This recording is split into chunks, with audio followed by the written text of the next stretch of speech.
Une autre affaire que j'entends souvent, c'est je sais pas pourquoi, je sais tout quoi faire, mais je le fais pas. Bien évidemment qu'on le fait pas.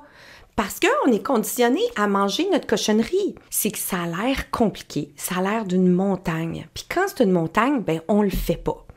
Aussi, parce qu'on se fait sentir poche en se disant ça. Tu sais tout, donc tu devrais le faire. Fait que quand on se sent poche, qu'est-ce qui arrive? On se dit qu'on est poche, puis là, on est dans un cercle vicieux qui nous amène vers le bas, donc à surmanger. Aussi, quand on sait tout quoi faire, puis on le fait pas, c'est parce qu'on n'a pas d'imputabilité. On n'a personne qui nous encourage tout au long. Hein? Il n'y a personne qui nous dit bravo, tu as perdu une livre. On est tout seul à se le dire à soi-même. Ça, c'est pas tellement le fun non plus. Puis des fois, on sait même pas pourquoi on a perdu. Fait que c'est beaucoup mieux d'avoir un groupe puis une coach qui comprend exactement pourquoi on perd du poids, puis qui nous encourage tout le long avec toute la communauté de Pour de Bon. Puis je dirais que la dernière raison, c'est qu'on a beaucoup de difficultés à se regarder penser, à regarder pourquoi on agit d'une certaine façon versus une autre. Ça, c'est la job de la coach. Pourdebon.ca pour l'introduction à mon cours de déconditionnement et une consultation gratuite si vous voulez. J'ai fait le yo-yo toute ma vie. Je devais peser autour de 200 livres quand j'ai entamé mon propre déconditionnement. À ce moment-là, je me disais que rien avait fonctionné, que ça allait rester comme ça pour le reste de ma vie, que je devais l'accepter. J'évitais les miroirs. Je m'aimais pas quand je me regardais.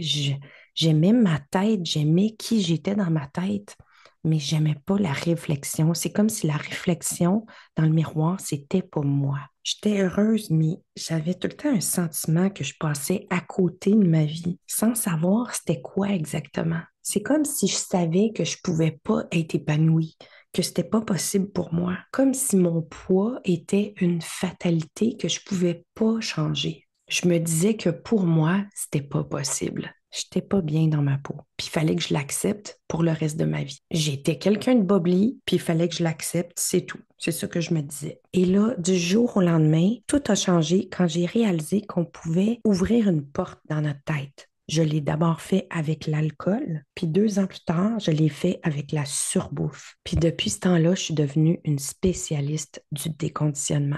Je fais perdre tout le surpoids à mes clientes. Je l'enseigne de façon très accessible et je garantis au argent remis le résultat. Ça marche tout le temps. Depuis 2021, je pense même plus à mon poids. J'ai pas besoin d'y penser, ça reste toujours pareil.